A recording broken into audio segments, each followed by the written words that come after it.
Vamos lá, gente. Sétimo painel. Qual que é o tema do sétimo painel? Reforma do setor elétrico e abertura do mercado livre. Milena, não ouvi. Repete, repito. Vamos lá.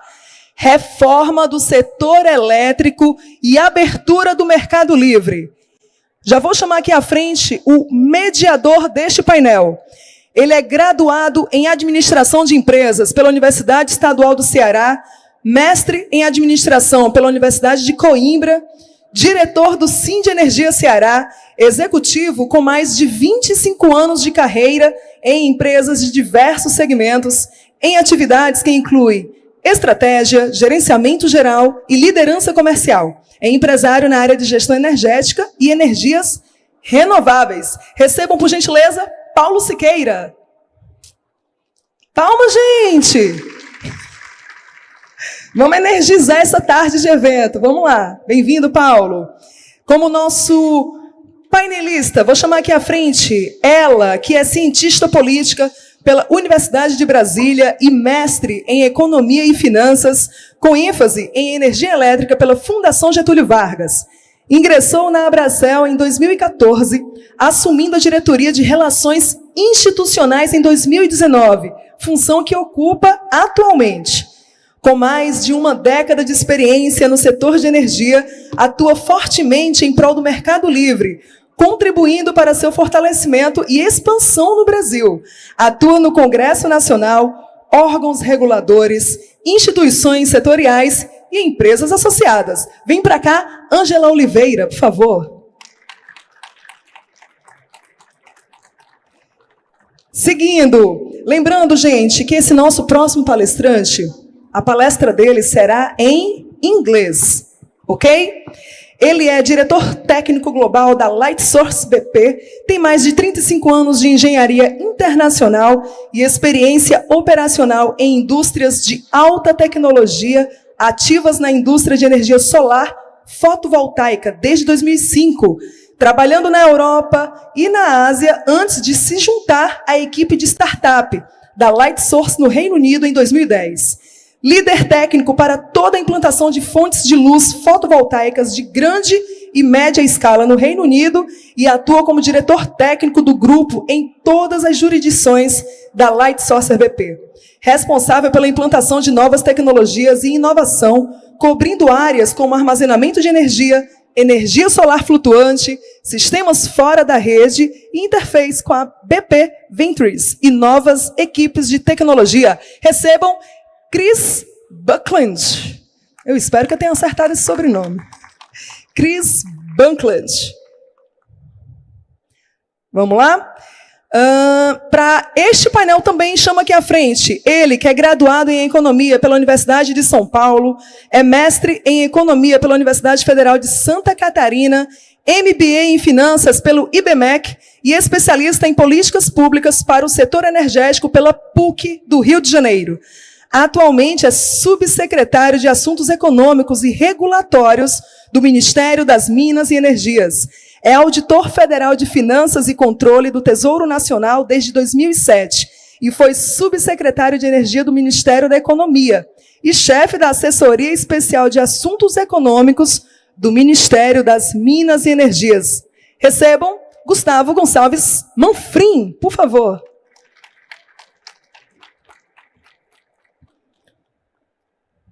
Agora, oi, me ouvem? Estão me ouvindo aqui? Ok, vamos nessa. Vem para cá agora, ele que é engenheiro aeronáutico pelo ITA, Instituto... Está saindo ou não está saindo? Vocês estão me ouvindo? Ok. Vou voltar ao que eu havia dito, hein? Vamos lá.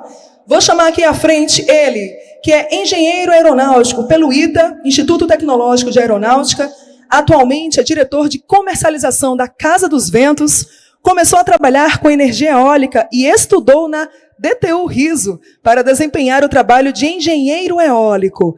Em 2013, conduziu um estudo complexo com a AWS Tree Power sobre a compreensão da distribuição de recursos eólicos em um complexo parque eólico brasileiro de 1,2 gigawatts de potência indicada. Vem para cá, Itamar Lessa. Painel tá extenso, hein? Tem mais gente para vir? Tem sim. Vamos lá. Vem para cá ele, que é engenheiro de telecomunicações, graduado pelo Instituto Militar de Engenharia, IME, com mestrado no IMPA em Métodos Matemáticos Aplicados a Finanças, tem 15 anos de experiências nos principais players do setor energético, com passagem também por corretoras e fundos hedge, atuando na interseção entre os mercados financeiros e elétrico. Atualmente, como diretor de comercialização da Lightcom, lidera as áreas de trade, comercialização no atacado e varejo, gestão de clientes, além de compra de energia para a distribuidora e venda de energia para a geração. Vem para cá, Pedro Vidal, por favor. E aí, tem mais gente? Deixa eu chamar mais gente. Acabou? Sejam todos muito bem-vindos e muito bem-vindas. Aproveitem o painel. Já vou aqui, então, passar a palavra ao nosso moderador, Paulo. Paulo, Olá. Você me ouve? Eu estou te ouvindo. A palavra é sua. Obrigado. Todos estão me ouvindo aí já? Tudo certo. Boa tarde, pessoal. Vamos começar aqui o painel. Vou me dirigir ali ao púlpito só para fazer uma abertura, mas o painel é dos especialistas aqui, né? Olá, boa tarde. Vamos falar. Bem, esse painel, gente, um painel de Mercado Livre e mudanças no setor elétrico. Um painel que a gente vai tentar enriquecer com os painelistas. Todos estão ouvindo? Ok, né? Tá bom. Bem, a ideia aqui é a gente bater um papo e realmente debater. Fiquem à vontade para trazer perguntas também. Bem, a comercialização de energia no Brasil chega em 2025. Tá bom. Ele vai ver ali, substituir, né? A gente... Enquanto está trocando, eu vou seguindo aqui, tá bom? A comercialização no Brasil chega aqui no ano de 2025, no 7º Proenergia, e ainda estamos discutindo a abertura de mercado, né? As reformas necessárias para dinamizar as relações de compra e venda de energia. Começamos junto com o mundo, ali discutindo nos anos 90, todos os processos de desestatização de diversos segmentos do setor elétrico e das relações comerciais. Mas muitos avanços ocorreram, infelizmente, no Mercado Livre. A gente teve avanços a passos lentos. Nos últimos 20 anos se passaram e ainda estamos falando de abertura para os consumidores livres. No setor temos uma governança robusta de entidades reguladoras, Ministério de Minas e Energia, Comitê de Segurança Energética, EPE, ONS, CCE. Mas queria hoje aqui trazer para esse painel um personagem que normalmente anda esquecido, o consumidor de energia. Pois é, pequenas empresas relevantes no PIB, na geração de empregos, e as famílias em suas residências continuam pagando energia cara com tarifas reguladas. Saindo das usinas, temos energia renovável e barata. Chegando em pequenos negócios nas residências brasileiras, temos energia cara, muito cara. A recente aprovação da MP 1300, que segue para virar lei, pretendia ser o primeiro passo de uma reforma mais profunda. Mas ela foi modificada, desidratada, foi aprovada a tarifa popular, social, que resultará no aumento de muitos bilhões na CDE, uma conta que vai ser rateada com todos os consumidores. Conseguimos uma lei enviesada, com forte atuação de lobbies, manutenção de benefícios para alguns segmentos, nenhuma medida de disputa concorrencial justa e nenhum instrumento de reforço da segurança do sistema. A figura do supridor de última instância, por exemplo. No final, o governo conseguiu a tarifa social, a geração manteve os eternos subsídios para as renováveis, a GD conseguiu se esquivar de algumas mudanças e ainda mantivemos o cercadinho VIP da autoprodução fake. Entendidos entenderão. Mantivemos a tradição brasileira de desprezar o consumidor e jogar o custo para ele, que continua a não participar do Mercado Livre. Poderia ser pior, no pacote se cogitou repassar o custo do curtailment. Acho que todos estão acompanhando isso. E para quem? Para o consumidor, sempre para ele. Esse risco ainda não foi eliminado. Em novembro, com a discussão da MP 1304, pode ser que isso ainda venha. E como falar de concorrência justa no Brasil se as distribuidoras ainda concentram 90% dos clientes livres? Quando é que vamos libertar os consumidores desses cativeiros? As distribuidoras continuam a dominar suas áreas de concessão. Existe separação no CNPJ, mas toda vantagem comercial é utilizada. A marca, o canal direto, a influência local e o acesso privilegiado a dados do consumidor. LGPD para inglês ver. É preciso coragem para tomar algumas decisões claras, como realizado em outros países, em modelos de mercado livre mais avançados. No Texas, para tomar como exemplo os Estados Unidos, as distribuidoras são proibidas de operar comercializadoras. No Reino Unido, regras de brand e migração forçaram a separação entre o incumbente e novos entrantes. Sem competição justa e inovação regulatória, que inibe comercializadoras ligadas a distribuidoras, o sonhado abertura de mercado livre será mera formalidade. E mais, no ritmo das mudanças precisa ser outro. Parece que o ritmo dos reguladores do legislativo está em descompasso com a urgência que os negócios e o consumidor exigem. Tem algumas perguntas sem resposta. Se o poder concedente, desde 1996, tem a prerrogativa de realizar a abertura integral do mercado livre, quais são os entraves? Se a ANEEL tem atribuições de redefinir estrutura tarifária, qual o receio de avançar? Por que alguns temas, outrora discutidos nas entidades do setor, foram capturados pelo Congresso Nacional? Bem, é nesse tom que a gente quer trazer o consumidor para o centro do debate e vamos trazer aqui para os especialistas debaterem esses diversos temas. Mas antes de tudo, quero chamar aqui ao palco o deputado Danilo Forte, que vai fazer parte do nosso painel. Uma salva de palmas para o deputado. Isso, nós íamos chamar, acabou que houve um contratempo, pessoal, desculpa. Deixa eu anunciar, você me dá uma licença para anunciá-la aqui? Gente, Danilo Forte é deputado federal, é advogado e atuante político brasileiro, foi presidente da FUNASA de 2007 a março de 2010, atualmente está em seu 4º mandato como deputado federal pelo Ceará e tem sido um importante aliado e defensor das energias renováveis no parlamento, atuando em prol do desenvolvimento sustentável do Ceará e do Nordeste, a partir das fontes de energias renováveis. A palavra está com você novamente, Paulo. Obrigada. Bem, obrigado. Bem, já falei bastante. A ideia era fazer uma provocação inicial, mas levantar a bola para os painelistas. Temos diversos segmentos aqui, diversas visões que se complementam. E queria, nesse momento, passar a palavra para a Ângela da Abracel, para passar a visão da Abracel, dos comercializadores de energia, e também ela mostrar um pouco de qual é a visão dos próximos passos para o Mercado Livre. Obrigada, Paulo. Cumprimento meus colegas de painel. Boa tarde a todos. Agradeço aqui o convite. Vamos falar desse tema que, como você mesmo falou, a gente segue aí falando de abertura de mercado que está longe de ser uma novidade para o mundo, e muito menos para o Brasil. Esse tema de abertura de mercado está previsto numa lei que esse ano completou 30 anos, que é a Lei 9074 de 1995. Então já faz 30 anos que a gente tem essa expectativa de abertura de mercado e, de fato, a gente tem avançado a passos lentos, infelizmente. Os mais recentes marcos dessa abertura foram por portarias ministeriais, começando ali em 2018, 2019, que a gente começou a reduzir a reserva de mercado para que mais consumidores pudessem usufruir dos benefícios do mercado livre de energia. Mas a grande mudança aconteceu mesmo com a portaria 50 do Ministério de Minas e Energia, lá em 2022, que começou a vigorar em 1º de janeiro, de 2024.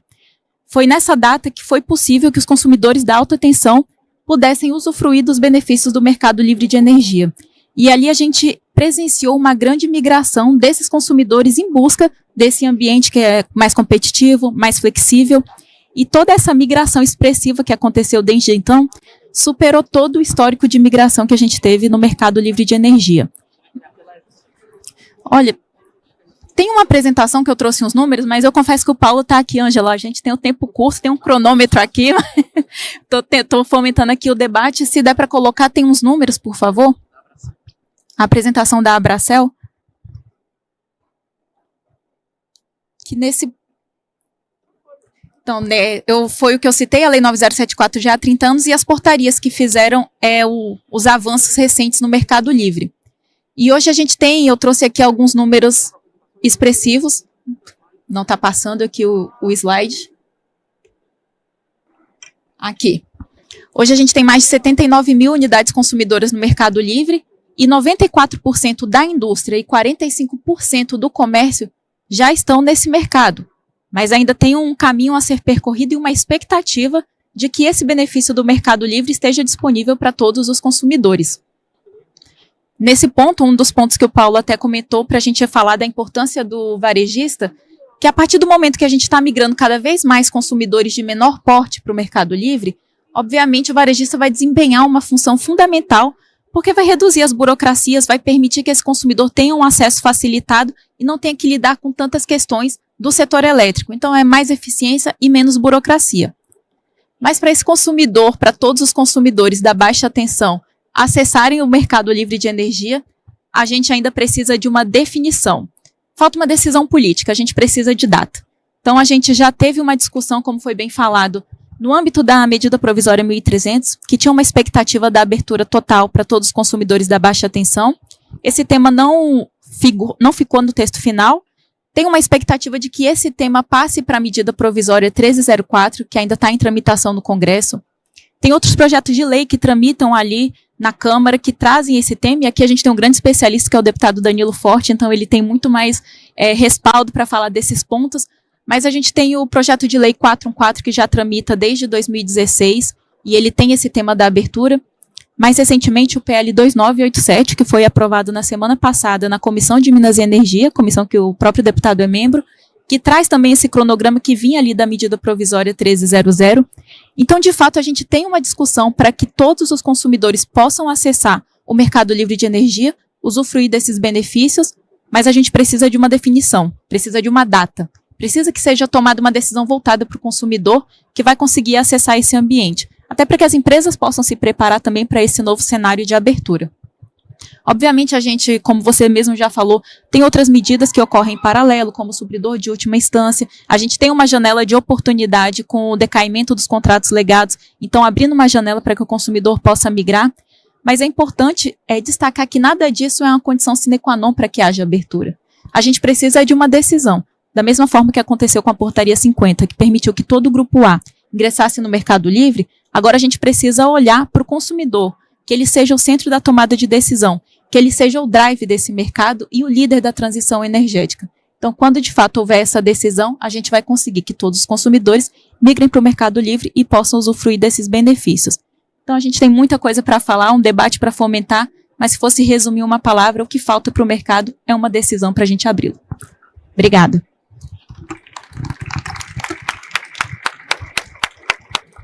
Alô? Bem, obrigado, Ângela, foi bem rápido mesmo. A gente vai ter tempo, então, para debater. A ideia é essa. Fazer essa passada geral para depois o público fazer perguntas e a gente tentar dar algumas respostas, né? Quero passar aqui a bola agora para o nosso colega aqui do Ministério de Minas e Energia, Gustavo. Gustavo, bem, você está vendo aqui que existe essa ansiedade de abertura do Mercado Livre. A Abracel já demonstrou aqui que precisamos aí de uma decisão.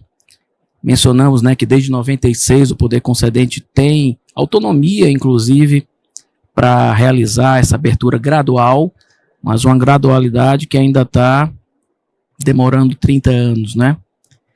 Conta para a gente onde é que estão os entraves. Certamente não é só uma questão de decisão, existem outras medidas, outros obstáculos, outros avanços intermediários que precisam ser feitos e, portanto, traz aí a visão do governo e como a gente pode, em conjunto, buscar esse consenso na abertura. Obrigado, Paulo.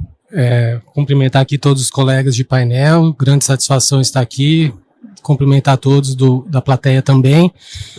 Bem, Paulo, acho que, de fato, o que cabia ao Ministério nesse momento, nesse contexto, nosso entendimento é que foi dado o passo através do envio da medida provisória 1300, que lá previa a questão da abertura do mercado e também uma série de regulamentações necessárias para tanto.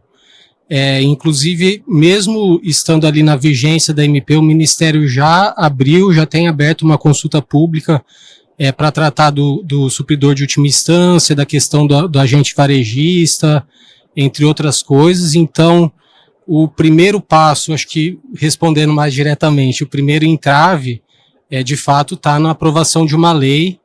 Na sua abertura, você falou se precisaria de regulamentações, de outras coisas. A gente entende que seria necessário por lei.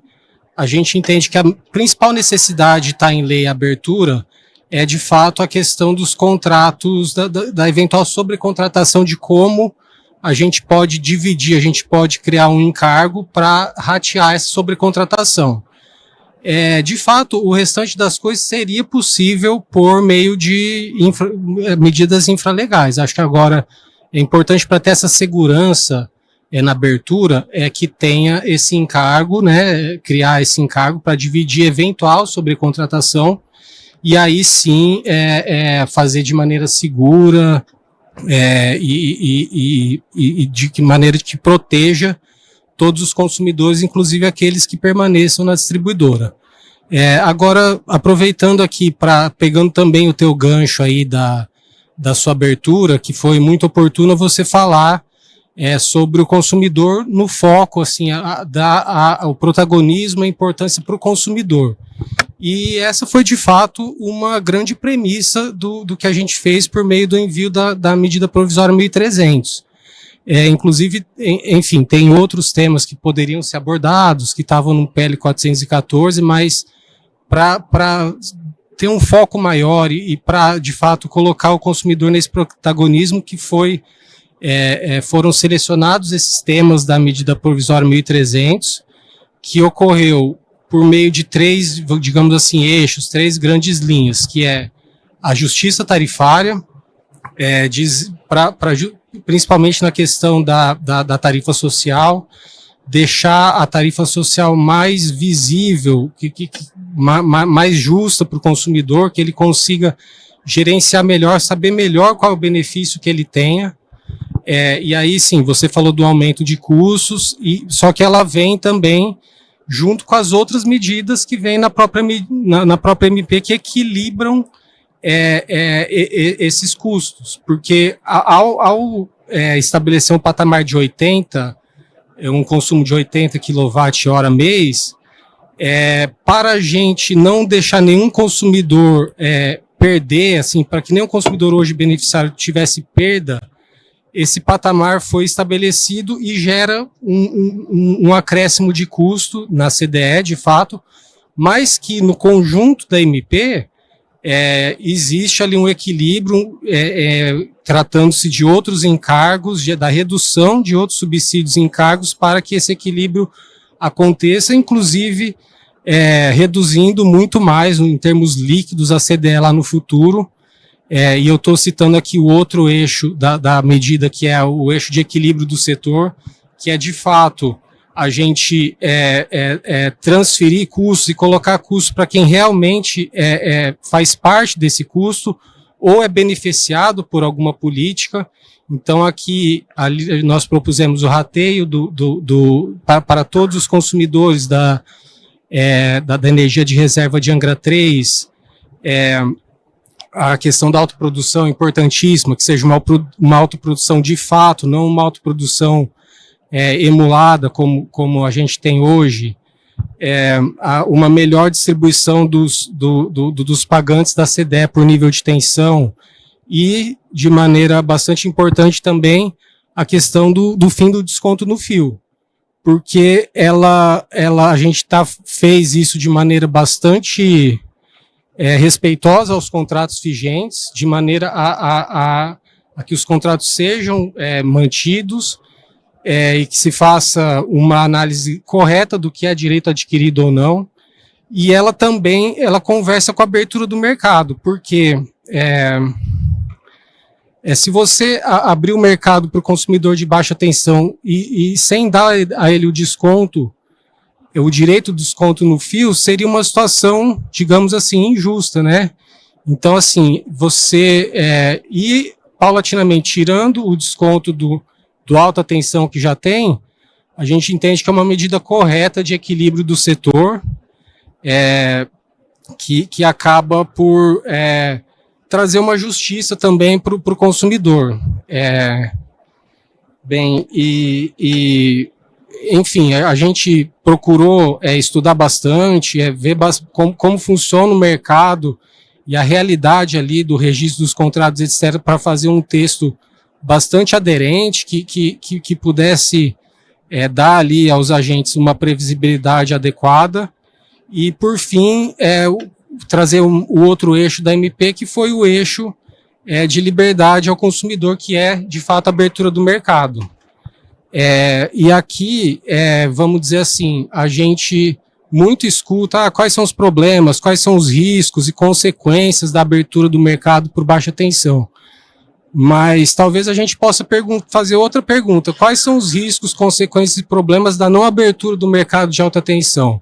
Porque hoje o mercado ele já está aberto para outros segmentos, ele está aberto por outras portas, e esse tipo de abertura por outras portas, ele infelizmente ele traz custos ali que são distribuídos para os consumidores indefesos. Então, quando a gente abrir para os demais consumidores, a gente vai trazer uma possibilidade de maior isonomia, de maior justiça, de dar oportunidade para todos os consumidores que hoje não têm oportunidade de escolher o seu consumidor, de ter os benefícios aí da competição de uma energia mais barata.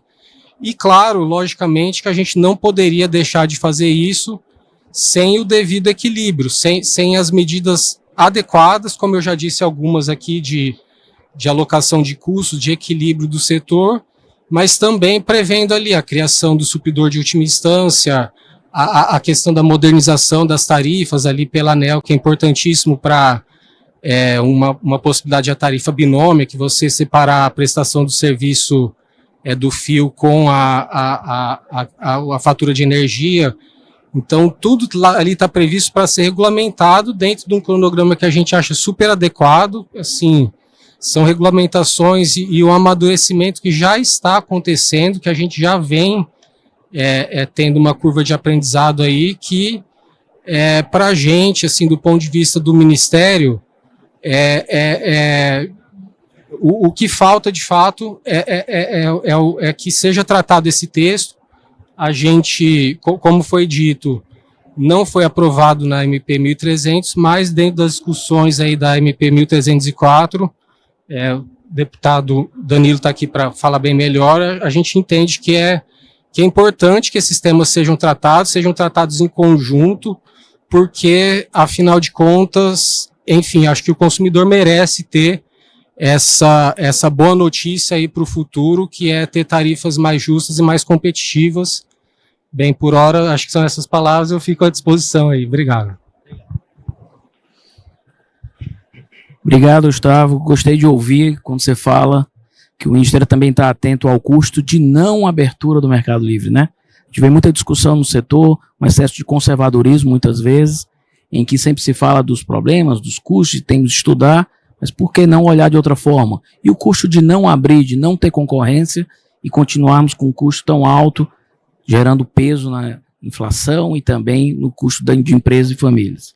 Bem, para continuar aqui o nosso painel, quero passar aqui a palavra para o Chris Buckland, da Lightsource BP, onde ele vai trazer aqui uma experiência do Reino Unido, falar um pouco da Lightsource BP, mas também tentar trazer para a gente um pouco da experiência internacional, de como funciona o Mercado Livre e como a gente pode tentar dinamizar mercados, preços, concorrência e essas relações com o consumidor final.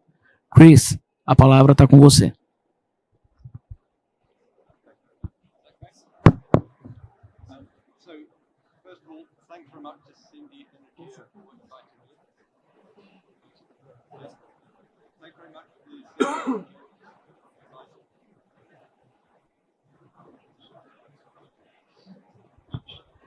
Okay, first test. Thanks very much to Cindy Energia for inviting me to this event. Real pleasure to be here. What I'd like to do, because I'm a technical person, is to talk more technical aspects of opening the free market and livre, né, de energia. Então eu trabalho com a Light Source, já trabalhei em muitos lugares, enfim. Então a primeiro slide do PowerPoint, por favor. Próximo slide. Próximo slide. Próximo slide.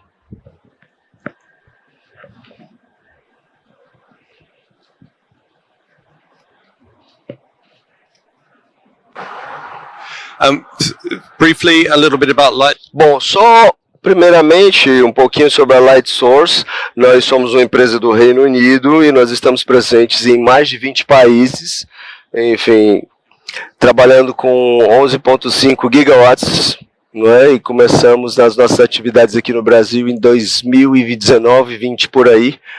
Então nós temos 1.200 empregados, né? E aqui que temos o acesso a vários lugares no mundo, como vocês podem ver no mapa, principalmente ali na América do Norte, Austrália e Europa, são os mercados-chave que a gente tem.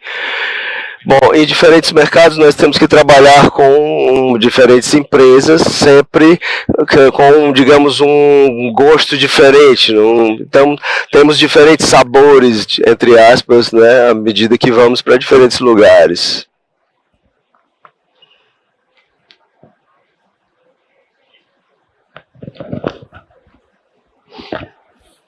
Aumentar, tem?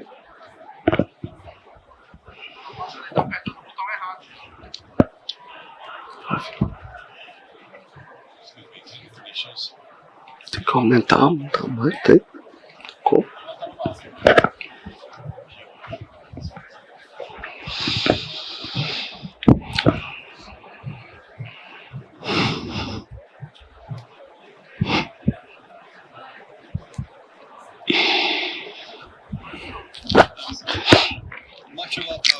Bom, muitos dos nossos trabalhos têm a ver com os off-takers industriais. Algumas vão por linhas de distribuição alugadas, né? São, tipo, a gente usa as da Amazon, da Google, são, enfim, parcerias com essas multinacionais. Enfim, temos vários fornecedores, digamos assim, de linhas de transmissão para o nosso trabalho. Trabalhando junto, enfim, com governos, trabalhando com governos, não é? E então a gente entrou na questão solar. Aqui é no caso do Reino Unido, é muito importante aqui. E as empresas de distribuição precisam sempre de orientação nossa, né, sobre a questão das consequências do que vai acontecer com a mudança da forma. Desculpa, eu vou levantar aqui para ficar mais fácil a passagem dos slides, né? Então, nós operamos com armazenamento em bateria, um pouco no hidrogênio verde, não é, com a BP. Então, temos ambientes assim hostis, como ambientes onde acontecem tufões e outros desastres, enfim, naturais, e aí isso afeta o projeto, né, das nossas plantas. E a questão do financiamento vem de uma série de bancos internacionais, alguns são locais, alguns são internacionais, e nós fazemos, então, a negociação baseado, enfim, na nossa expertise, né? Utilizamos nosso portfólio para as melhores negociações. E como eu disse antes, 212 megawatts de energia renovável, aqui é em Milagres, no Ceará, né? E temos um pico de 212 megawatts e temos outros projetos aí no pipeline de desenvolvimento. Aqui uma tabela rápida em termos da jurisdição, mostrando o deployment da energia solar desde que o mercado começou. Aqui no Brasil tem sido bastante parecido com outros locais. Assim, o governo libera a questão solar, aqui no Brasil foi bem rápido, e claro que tem algumas questões, enfim, na rede para lidar com isso, alguma inércia, e todas esses países que liberaram energia solar passaram pelo que o Brasil está passando, né? E aí, às vezes a gente tem só que esperar e ver o que acontece. Aqui eu vou dar exemplo nos próximos slides. Próximo slide, por favor. Então, aqui é a história da penetração aqui na esquerda. A gente pode ver aqui alguns, desde os acordos bilaterais, a questão da tarifa, receita a longo prazo, a questão dos certificados de precificação do carbono, não específicos à tecnologia, né? Então estou falando outras questões competindo com a solar, e hoje o que a gente vê? A gente tem um piso garantido para qualquer tecnologia que venha, então, ou seja, uma série de mudanças de procedimentos desde a primeira lei para controlar, enfim, a questão dos renováveis. E as cores aqui, se vocês puderem ver aqui no slide, aqui são, enfim, os dimensionamentos. No Brasil nós temos muita energia distribuída, mas em muitos outros países isso talvez seja a metade do que seja distribuído em relação ao que é transmitido. Próximo slide, então, um extrato aqui da rede do Reino Unido, aqui, essa é uma porcentagem aqui da eletricidade que é renovável, né? Bom, nuclear fica no limbo, ninguém sabe se é renovável ou não, mas isso é aqui a porcentagem em cores aqui desses gráficos, e é isso o que acontece no inverno, não é? A legislação lá do Reino Unido fica numa problemática. Então tem uma perda, nós tivemos uma perda de 9% no ano passado, por exemplo, no período de pouca insolação. Bom, então vamos pegar aqui alguns países. 49% do Reino Unido está com energia renovável. Então, o que a gente faz com isso na distribuição? Nós temos um dia antes, enfim, de 30 minutos de trading, temos um modelador de gerador mínimo de 150 kW, temos trabalhos de transmissão grandes, enfim, a mesma coisa que está acontecendo aqui, e muitas experiências com a questão da inércia e da reatividade noturna. Na Alemanha tem muito mais energia renovável, mas eles fazem isso conectando-se com... E eles tanto jogam energia como puxam energia de outros países com os quais tem fronteira. Portugal e Espanha têm uma distribuição alta, mas é bem desafiador, não é?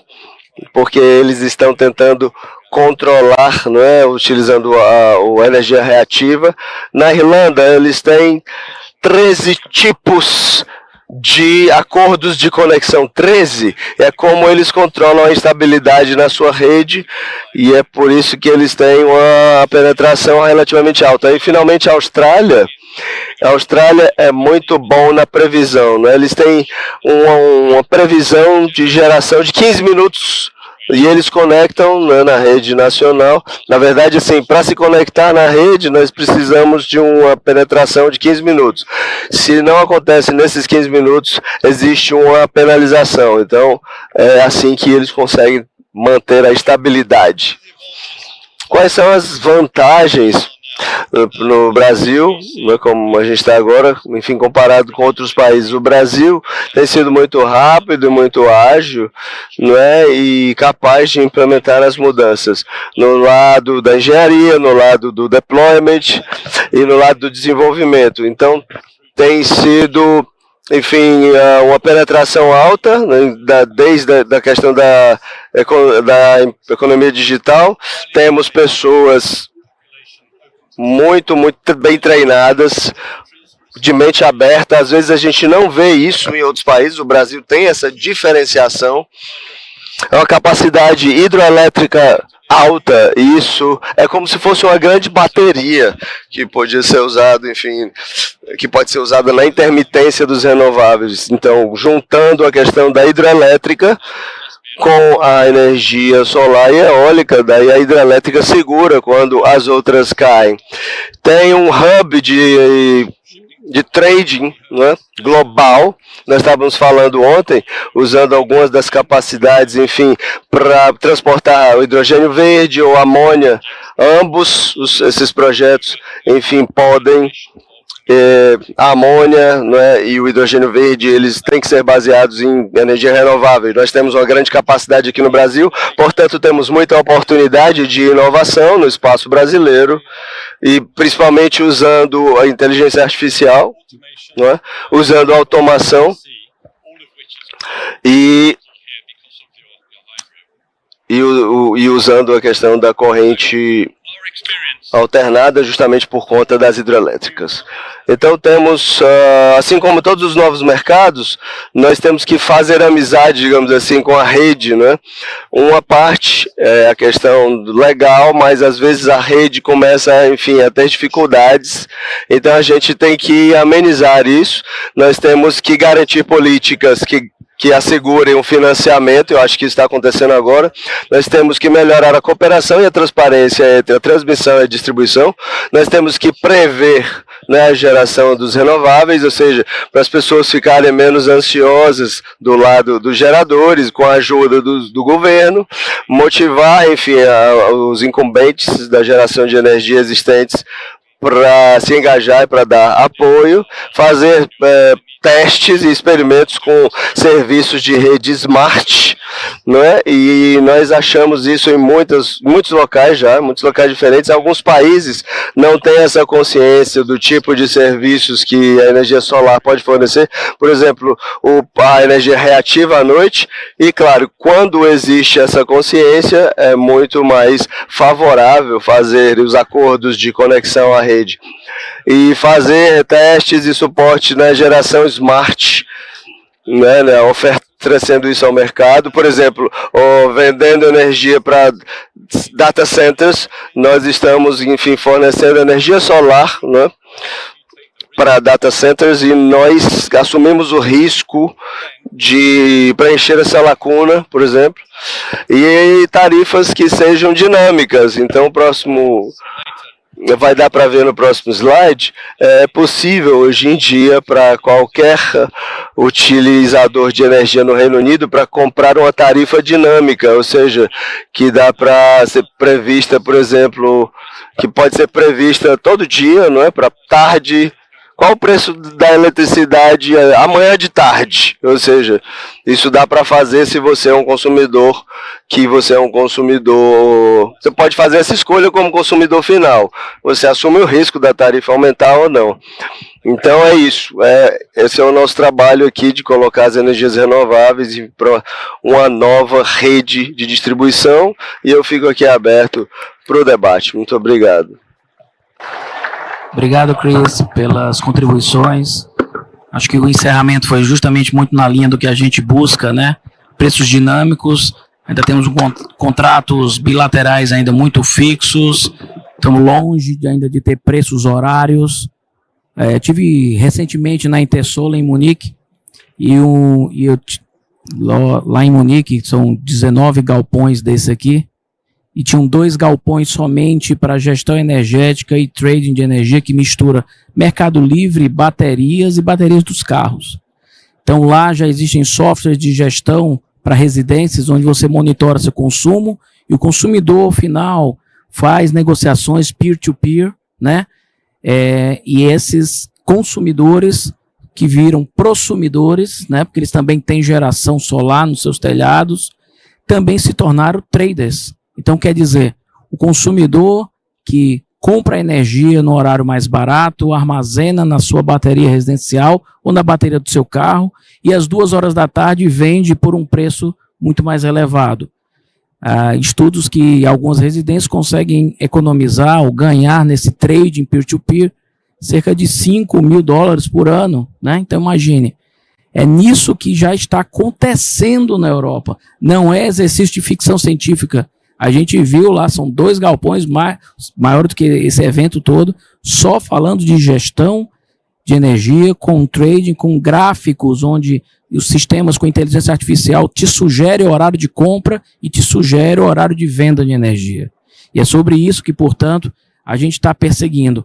Enquanto ainda estamos discutindo a abertura da baixa tensão aqui, em países que têm modelos mais desenvolvidos, o consumidor tem tanto protagonismo que ele já se tornou não só o prosumidor, mas se tornou um trader, tendo total controle e autonomia sobre a gestão energética da sua residência e dos seus negócios para as pequenas empresas. Então, diante desse panorama, vamos trazer aqui justamente a visão do nosso deputado Danilo Forte, integrante aí do Congresso Nacional, muito engajado nos temas de energia, esteve envolvido em vários projetos de modernização do setor. Deputado, queremos chegar nessa abertura e dar essa autonomia para o cliente final, sendo que a sensação é que os reguladores e até mesmo o Congresso não estão no mesmo ritmo desejado. Vamos chegar no final de 2025 com essa história diferente, ou no Proenergia 8, em 2026, eu ainda vou estar falando no painel de abertura de mercado? Fica a provocação para o senhor.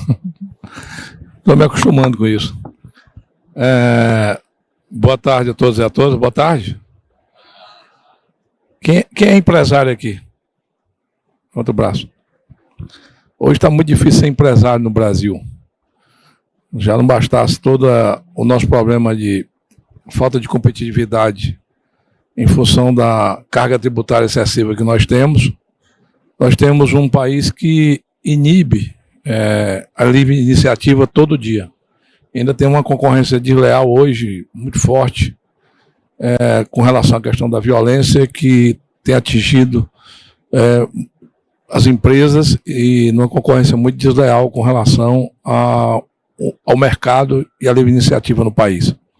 E se tudo isso já não fosse o suficiente para os problemas que nós temos, nós estamos diante de uma insegurança política muito forte.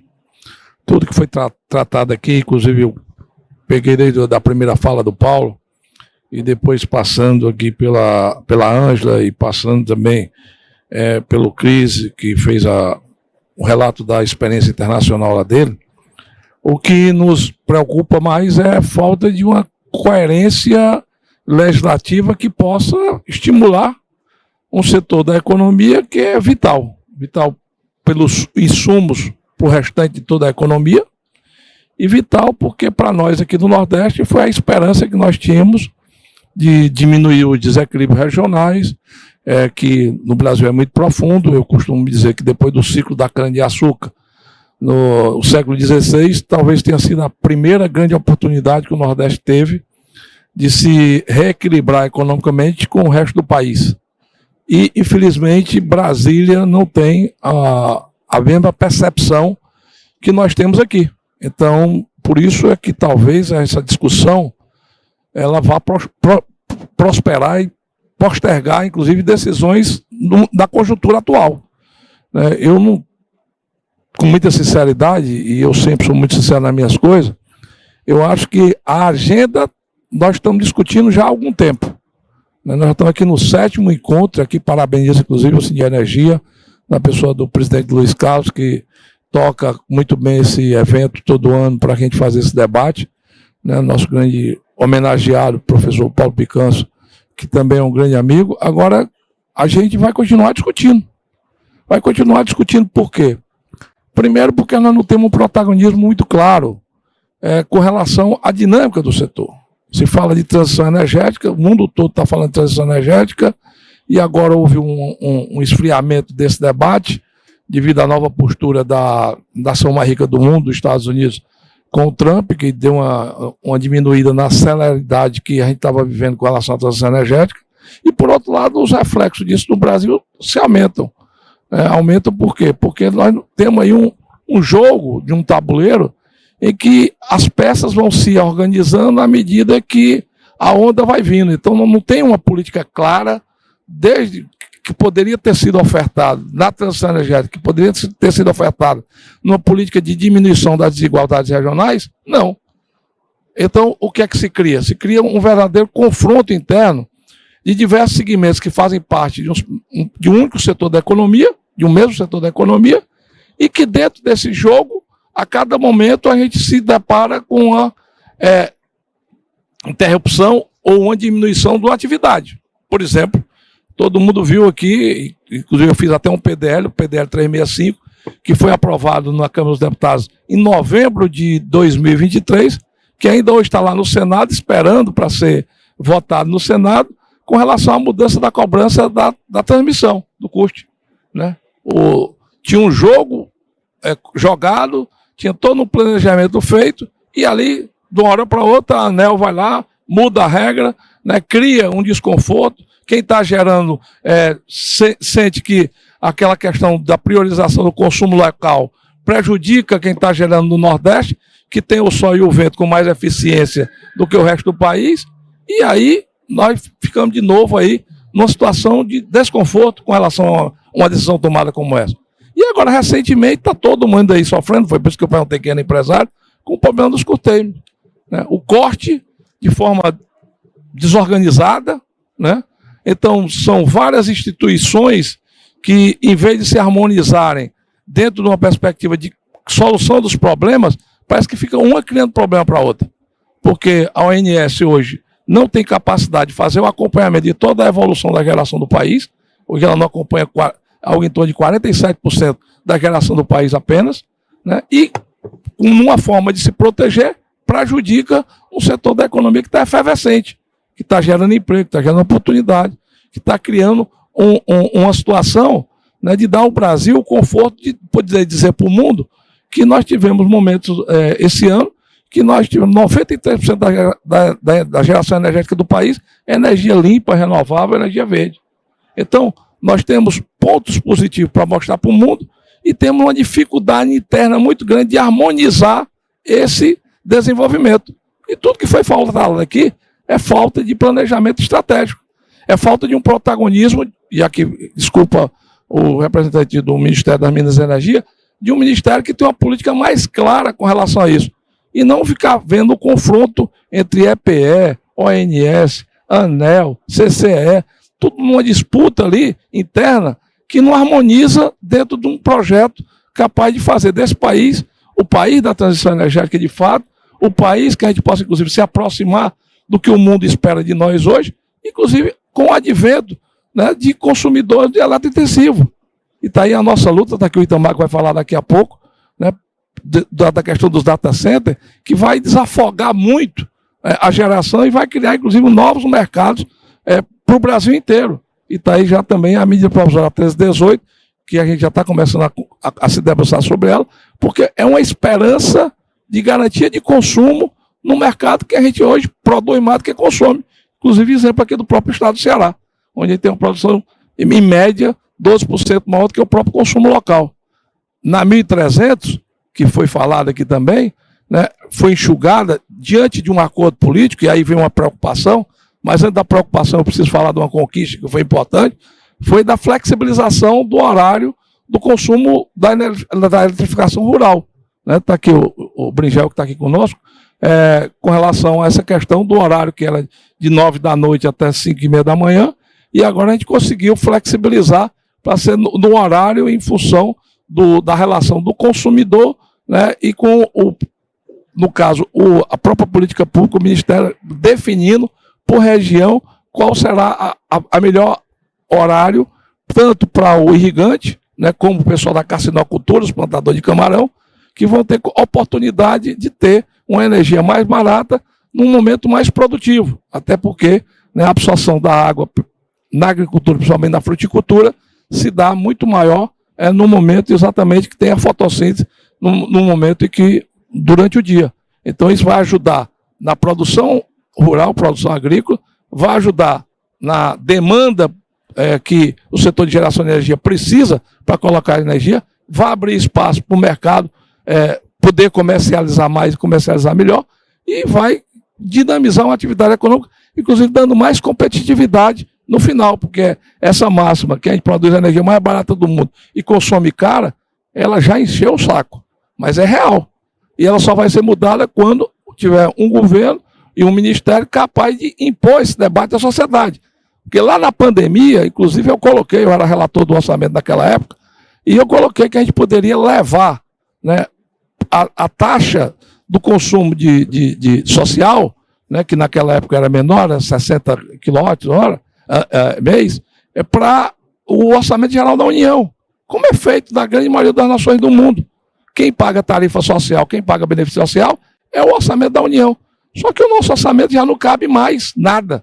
Nós estamos vivendo ciclos crescentes de déficit orçamentário, apesar de termos tido no ano passado um aumento de receita de 14%, aliás, um aumento de receita de 9,7%, só que a despesa aumentou 14%. E no caso nunca, porque o governo tem como política pública, dentro de uma demagogia desenfreada, de ficar financiando políticas públicas sem ter o lastro econômico para dar subsídio. Então essa conta não fecha. E não fechando, o que é que acontece? Vai aumentando o déficit. E aí você não pode absorver e suavizar para a CDE. Então joga tudo para o consumidor. E na CDE ninguém aguenta mais também o preço que está, porque esse ano vai passar de 50 bilhões a CDE para a gente pagar os consumidores médios, né, os consumidores cativos. Então, eu acho que toda essa dinâmica, ela passa necessariamente por uma necessidade de um protagonismo dentro de uma política energética que seja claro, contundente e transparente. E aí eu chego na 1.300. Na 1.300 foi feito um acordão político. E qual é a minha preocupação? A minha preocupação é que a 1.304 se transforme no 414. Quem lembra do 414? Ali era a verdadeira árvore de Natal. Colocou-se tudo no 414. Moral da história, não se votou o 414. Era tanta contradição dentro do projeto, né, que ninguém conseguiu fechar, né, um projeto, um relatório final, e nunca se votou. E essa é a minha preocupação também, porque a forma mais simples de fazer um acordo político para votar 1.300, que o governo tinha interesse por causa da tarifa social, porque ano que vem é ano de eleição, aí se enxugou. A única coisa que a gente manteve lá foi a questão da modicidade tarifária com relação à geração no norte, né, e com relação também à preservação das hidrelétricas. Fora daí, só o tema da energia rural que a gente conseguiu colocar, que era um projeto de lei que eu já tinha apresentado na Câmara, e no acordo que foi feito, a gente conseguiu manter, porque a força do agro é muito grande, né? A Frente Parlamentar da Agricultura, o deputado Pedro Pion me apoiou, e a gente conseguiu viabilizar e manter no texto da 1.300. Fora daí, enxugou tudo. E enxugando tudo, não. Agora joga tudo para a 1.304. E qual é a preocupação da 1.304? Primeiro, o relator só vai pegar nela, que é o senador Eduardo Braga, depois que concluir a votação da reforma tributária no Senado. A expectativa dele é concluir isso agora no início de outubro. O prazo dela é novembro, se eu não me engano, 17 de novembro. O prazo para a 1.304 caducar. Então, se a gente chegar no final de outubro, início de novembro, com o feriado do dia agora com essa semana de Nossa Senhora, Dia das Crianças, depois finados, depois proclamação da República, isso esvazia o Congresso também, né? Afora todo o problema que o Congresso está vivendo, que vocês estão assistindo politicamente, todo mundo viu essa semana o vexame que foi essa votação de prerrogativa, de anistia, tudo isso que não é a agenda do Brasil prioritária nesse momento, mas que está no debate político e o Congresso tem que enfrentar. Então, eu acho que a gente fica preocupado, né? Ainda tem aí a 1.307 também, que é correlata, né? Que trata da questão da ZPS para receber os data centers, tem a 1318, que é a dos data centers, que são matérias correlatas, mas que no que diz respeito, mesmo a 1.304, aí sim, aqui inclusive faço uma provocação, no bom sentido, Paulo, é que a gente consiga fazer uma pressão muito grande, porque senão de novo nós vamos repetir os mesmos erros da 414 e de novo o Paulo, no ano que vem, vai ter que abrir o debate tentando convencer a gente a avançar no Mercado Livre. Então essa é a minha preocupação, eu agradeço a oportunidade de estar aqui com vocês, eu tenho um compromisso com o setor, eu pensava que o que ia transformar, através da política, o Nordeste e o Ceará era a energia, mas agora está mudando, agora está dizendo que é a química. Então a gente precisa fazer uma química nossa com o Congresso, como o Trump fez agora com o Lula, para ver se a gente resolve o nosso problema também. Obrigado.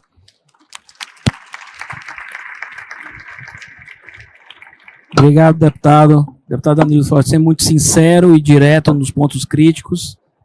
Infelizmente, continuamos fazendo uma coxa de retalho, né, como eu mencionei. A 1.300 foi desidratada, passou a tarifa social, que ao invés de ir para o orçamento do governo, foi para a conta de energia, onde você socializa, portanto, essa benesse social e populista. Mas os cercadinhos VIPs continuaram, né?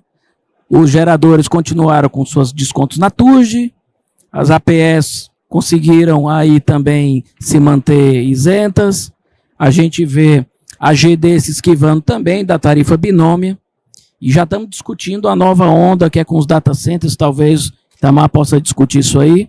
E queria passar justamente a discussão para o Itamar e para o Pedro Vidal, para trazer a visão aí dos comercializadores e fazer uma provocação aí para a Casa dos Ventos na figura do Itamar.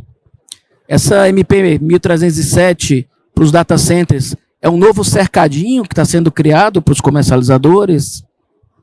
Aqui, primeiramente, boa tarde a todos. A reforma, quando a gente estuda na literatura, a reforma do setor, a abertura de mercado, ela deveria ter 3 componentes principais. Ela tem competitividade, eficiência e deveria ter uma descentralização. Eu fiquei muito feliz aqui, o deputado Danilo Forte falou do ONS. Hoje, a gente vive um mundo totalmente diferente dos países mais desenvolvidos. A gente recebeu a Total Energy em 2023, eu toco a Trade, a comercialização de energia, a gente já está comercializando 3.000 megawatts, então é mais ou menos a energia que Belo Monte gera ao ano. E a gente recebeu um francês esse ano que estava tocando a mesa do Texas, a mesa de short term, que é o dia à frente, e o intraday, que é o dia dinâmico. E lá, conceitualmente, você não tem um ONS. Você deixa o mercado se regular. A questão dos cortes, que a gente está enfrentando aqui no Brasil, que deve ser uma das temáticas, é uma mudança. Primeiro a gente tem que falar, poxa, isso aqui é um problema, uma oportunidade. Vamos enxergar como uma oportunidade. Teve dias, deputado, e todos aqui presentes, que a gente cortou energia da Argentina. Imagina, você desperdiçando, transbordando a energia da Argentina. Por quê? Primeiro, teve essa ação super interessante de você incentivar a demanda meio-dia. Isso daí vai trazer produtividade para o agronegócio. Será que tem outras verticais de consumo para a gente incentivar meio-dia? Aí eu entro na questão do data center.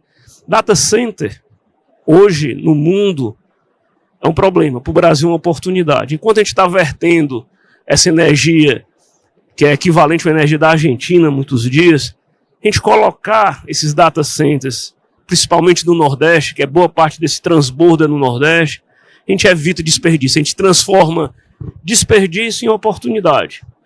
O Paraguai é muito interessante, a gente tem se aproximado bastante do Paraguai, o Paraguai também 100% renovável. Em um ano, entraram 1.000 megawatts médios de criptomineração. Então ele está pegando aquela energia que estava sendo praticamente desperdiçada, ali a $15, o Paraguai está conseguindo monetizar via processamento de dados a $45, $50. Então você traz divisas para o país. Então, conceitualmente, a Casa dos Ventos, a gente fala aqui e a gente age. A gente não é uma empresa de energia. A gente é uma empresa de conhecimento. Em 2007, quando a gente iniciou o que vai se transformar a maior campanha exploratória de recursos renováveis do Hemisfério Sul, porque a gente não sabe o que acontece na China, né? Mas no Hemisfério Sul, com certeza, a gente olhou a abundância especial do Nordeste brasileiro, esses ventos alísios constantes e uniformes, e transformamos em riqueza. Para vocês terem ordem de grandeza, na década passada, se a gente crescesse, faltava energia. A gente entraria em racionamento. A energia, ela cresceu composta de 2011 até 2024, 3,2% ao ano, a oferta de energia.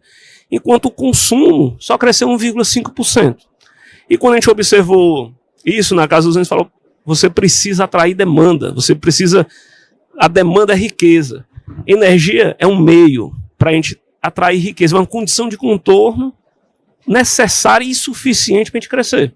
Então, fomos muito eficientes, o setor como um todo, muitos aqui presentes, o Sindenergia representando aqui, o Ceará que tem sido protagonista, a geração distribuída, ela foi super eficiente, é um desafio hoje do setor, porque não tem controle, por isso a gente precisa descentralizar o controle também da operação, mas se a gente não buscar, né, a reforma do setor já está acontecendo. A Ângela citou muito bem, 79 mil consumidores, já comprando energia barata, mais competitiva, negociando.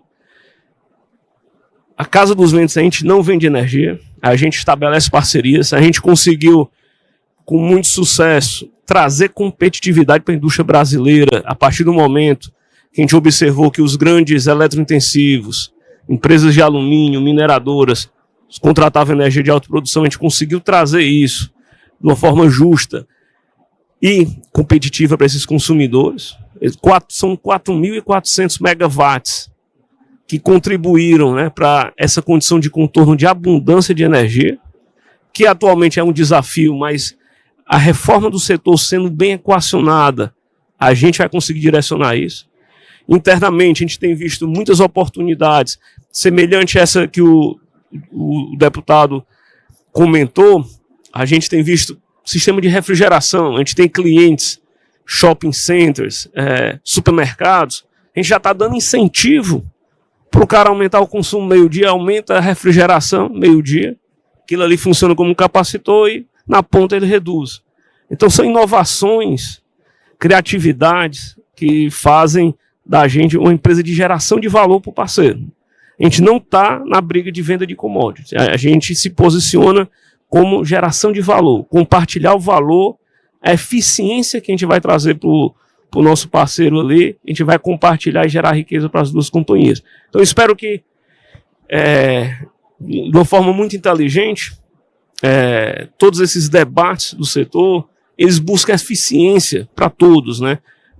O empreendedor renovável, que eu diria que nós fomos tão competentes, tão bons, que a gente perdeu o calibre e acabou colocando muito mais oferta do que a demanda. Então agora, se a gente conseguir replicar o sucesso que nós empreendedores tivemos com a geração, atraindo demanda, seja data centers, eletrificação, substituição de combustíveis fósseis de processos térmicos, como vapor, caldeira, nós estamos trazendo flexibilidade operativa para o sistema, descarbonização e, substancialmente, criando todas as condições do contorno para que o Brasil, de fato, ele se transforme numa potência verde de geração de valor para a sociedade.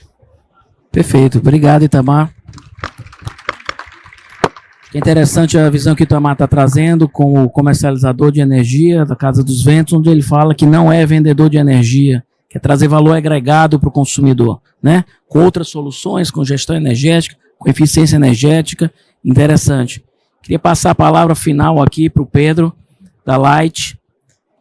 Pedro, como é que você vê a abertura do Mercado Livre, os próximos passos e como a Light enxerga essa oportunidade, como ela vai conseguir varejar? Os gigantes vão conseguir chegar no varejinho? Conta pra gente. Bom, obrigado por estar aqui, né? Essa oportunidade aqui junto com meus colegas nesse grande evento aqui, voltando ao Ceará, que eu sou daqui, mas já faz 30 anos que eu moro no Rio. Bom, a gente lá na Light, né? A Light está passando por uma reestruturação agora, né? Passou por um período de RJ, a gente está agora realmente no final desse processo, né? Esperando apenas a renovação da concessão da distribuidora para a gente finalmente virar essa página. E o time que está lá está muito focado realmente agora nesse próximo passo, né? Eu toco lá a Lightcon, que é a comercializadora do grupo, e a gente está realmente se preparando muito para a abertura de mercado, a gente apoia a abertura de mercado, né? Mas feita realmente de uma forma onde você preserve as entidades do setor elétrico, né? Que seja feito de uma forma segura, né? Pensando no consumidor que vai ficar no regulado, pensando na distribuidora, nos geradores, em todos os entes. E a gente realmente acha que isso vai acontecer, é mais uma questão de tempo, né? Concordo com a Ângela, acho que é uma questão agora de tomar-se a decisão, né? Espero que seja feita agora na 1304, acho que tem uma série de interesses envolvidos aí, né? A gente também está trabalhando da melhor forma para o nosso grupo e para o setor como um todo.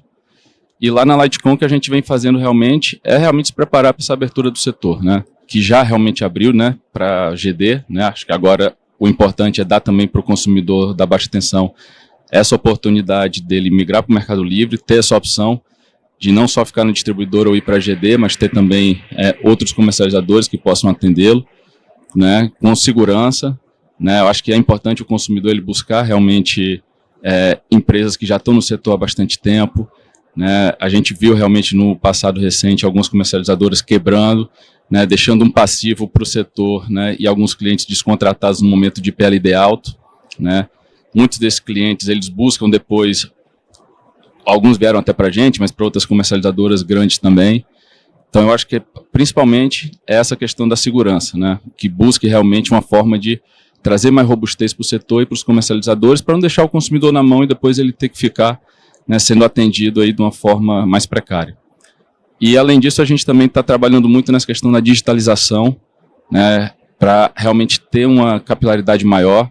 A gente, na LightCon, não está focado exclusivamente no Rio, a gente está aqui no Ceará, a gente foi para Minas, a gente está tentando expandir nossa área de atuação, né. A gente também é gerador, a gente tem um parque de hidrelétrica, que são as hidrelétricas mais antigas do Brasil. A Light já tem 120 anos e o nosso complexo hidrelétrico já tem mais de 100. Né. Acho que é um fator importante também para o consumidor ele buscar comercializadores que tenham sua própria energia, que passem essa segurança de não deixar ele exposto à variação de mercado. E a gente também tem uma questão importante lá, que é esse atendimento ao consumidor com outros produtos, né? Como o Itamar falou, tentar agregar valor para o consumidor, estar próximo, entender a dor do cliente. Né? A gente tem um projeto agora de tentar, para alguns consumidores específicos, alocar bancos de bateria também, para atender ele no horário de ponta. Então a gente tenta pensar fora da caixa, né? A gente está se preparando para essa abertura de mercado, a gente quer que ela aconteça, mas de uma forma realmente que seja boa para o Brasil e para o consumidor também. Obrigado, Pedro. Importante ouvir a palavra aí da Light, que é uma empresa tradicional. Você tocou num ponto relevante, a abertura é necessária, mas para o consumidor tem que atentar quem é a contraparte. A contraparte, o comercializador no caso, tem que ter robustez financeira. No final do ano passado, vimos 4 comercializadoras quebrando, uma gigante que deixou um rombo bilionário no setor.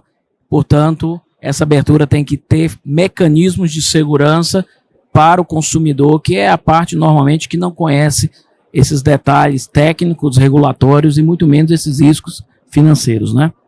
Quero agradecer a todos os painelistas aqui. Deputado Danilo Forte, obrigado pela sua disponibilidade. Pedro da Light, obrigado. Gustavo, obrigado pela participação do Ministério de Minas e Energia. Tenho certeza que o Gustavo capturou aqui algumas demandas e vai levar lá para o Ministério. Ângela, representando a Abracel e todos os comercializadores e agentes do Mercado Livre. Chris, da BP, muito obrigado por seus comentários, por trazer a experiência do Reino Unido. Itamar, da Casa dos Ventos, também um cearense aí forte do setor, por ter trazido aí a visão da Casa dos Ventos. Espero que ano que vem eu não esteja aqui falando de abertura de mercado, esteja trazendo outros temas mais relevantes e quero convidá-los a manterem aqui, porque o próximo painel de geração distribuída que vai ser liderado aí pelo Hunter vai ser bem interessante e a nossa palestra de encerramento com o Luiz Pondé. Obrigado a todos, bom evento.